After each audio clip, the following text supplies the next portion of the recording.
Oh my god, what a spectacular week. I feel like I'll never be clean. First the Congress tries to kill ethics oversight. Then the talking yam declares war on the CIA. Some moron state senator in Wisconsin thinks the university has declared war on his masculinity. Oh, that feels nice. Oh, well, they can't all be this bad. Yeah, tomorrow's a new day.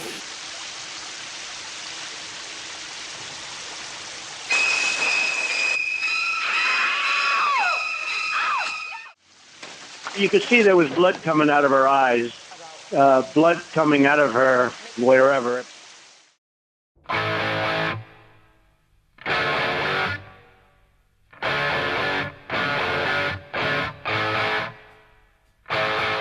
Welcome back to the Intemperate Underground. Tasty cocktails for an uninhibited resistance. We are streaming to you today from Quafftide, our mobile, bunker-friendly tiki bar. So let's get right to business. When the president-elect kicks off the year by declaring you the enemy, and the highlight of week one is a Venn diagram in the Washington Post that helps you keep the exponentially expanding swamp clear in your head, one thing is clear. Beer and wine just aren't going to be enough to get through this presidency. How do we handle a crisis of this proportion? Easy. We'll ask Mom and Dad. George Washington and Miss USA? And why not? A lot of people may not realize it, but I was the original party-on dude. I even had my own whiskey distillery at Mount Vernon. Look at the picture. I'm standing in a rowboat in the middle of winter. Of course I'm 3 sheets to the wind. Okay. We stretched the truth a bit. Based on the phonetic spelling in his letters and diary, our first president probably sounded more like Yosemite Sam. Say your prayers, you long-eared galoot! But, like many of the founding fathers, Dear George really could put them away. He spent 7% of his income while in office on spirits, and granted the first commercial distillery license, license number 1, to Laird & Company, a family distillery that has been making American Applejack, or Apple Brandy, since 1698. The Laird family donated Applejack to the Revolutionary Army, and Abraham Lincoln served Applejack in his New Salem tavern. Party on, dudes! And, in the small world department, Lyndon Johnson presented the Soviet Premier Alexei Kosygin a case of Applejack when they met at a summit in 1967. Clearly, the wandering Revolutionary era figure, John Chapman, a.k.a. Johnny Appleseed, may have been onto something. When America goes looking for answers to big problems, there are worse places to look than the New Testament, conspicuous consumption of Applejack, and a scientifically unsubstantiated fear of genetically altered foods. Chapman thought grafting apple trees was an offense to God. So, let's face today's orange menace with a healthy dose of Applejack ourselves. And what better way to consume it than in an old-fashioned? Yes, many old-fashioned things, like racist, homophobic foxtars and plastic sofa cushions, suck. But the distinctly American classic cocktail, combining strong distilled spirits with traces of sweet, water, and bitter, is vintage at its most awesome. Like wristwatches and the missionary position. There are many fine old-fashioned style cocktails that we could make with Applejack. But in honor of a certain science-hating Russian puppet, we have selected the Vavilov Affair, from Amy Stewart's highly entertaining book, The Drunken Bottles.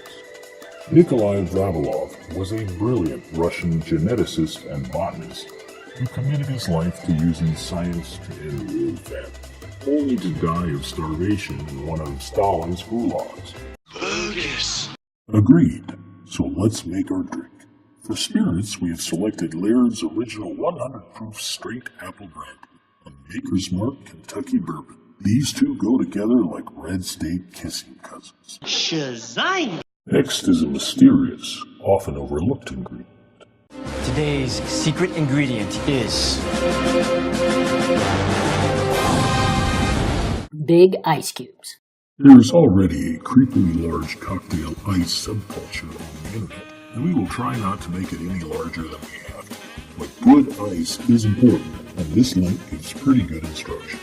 We would only add that you definitely want to use distilled water. The ice melts and becomes the water part of our cocktail, so we want to control the taste. Imagine if your tap water came from Flint, Michigan.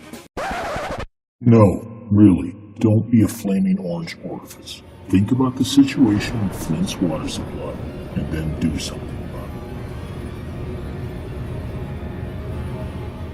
it. Anyway, since there are actually people out there stupid enough to think that drinking distilled water is bad for you, let's clear the air.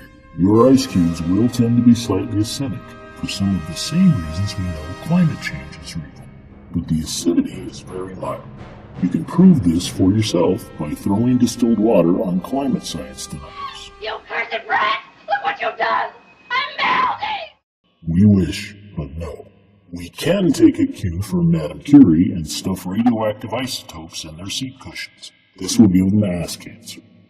On that sweet thought, pun intended, we can turn our attention to sugar. We are changing Miss Stewart's recipe to use Turbinado Syrup. Its subtle caramel and molasses flavor goes well in this cocktail, but the granules are harder to dissolve in a regular sugar cube, so we are going to make a simple syrup. 2 parts sugar, 1 part filtered tap water, and a pinch of kosher salt. Place over medium heat and stir until the sugar is fully dissolved. Store with 1 tablespoon of vodka in a glass container in the refrigerator. For the bitter part of our cocktail, we are going to use Angostura bitters, a staple in American cocktails since 1824. So, with our 4 critical ingredients in hand, we are finally ready to build our cocktail. First, we add 1/4 ounce of our simple syrup to an old-fashioned glass. Next, we add 2 dashes of Angostura bitters. Go ahead and take a sniff. They're called aromatic bitters for a reason. Now we are going to cut a wedge of Granny Smith apple, something with a little bite, and use a hand juicer to juice it into the glass.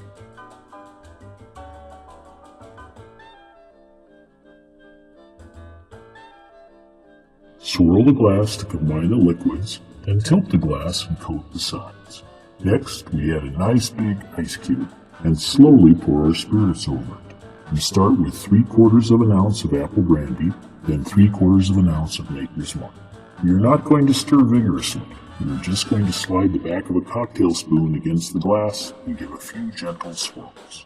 Last, we'll garnish with another chunk of Granny Smith apple and a Luxardo cherry, because that little prick George cut down the tree, and if we don't eat them, they're just going to go to waste.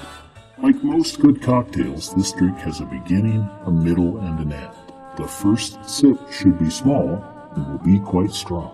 Perhaps even strong enough to take your mind off the Twitter feed from hell. Pause, take a nibble of the apple, and keep sipping. The drink will get sweeter and smoother as you go, ending with a very nice last sip. With that said, let's pick up our nice slice of American history, remind ourselves that at least we have the gracious and talented Meryl Streep on our side, and end with a toast. Resist. Don't resent. Or hate. Remember, if you were Kellyanne Conway, cleaning up after an orange ass crack would be part of your job description.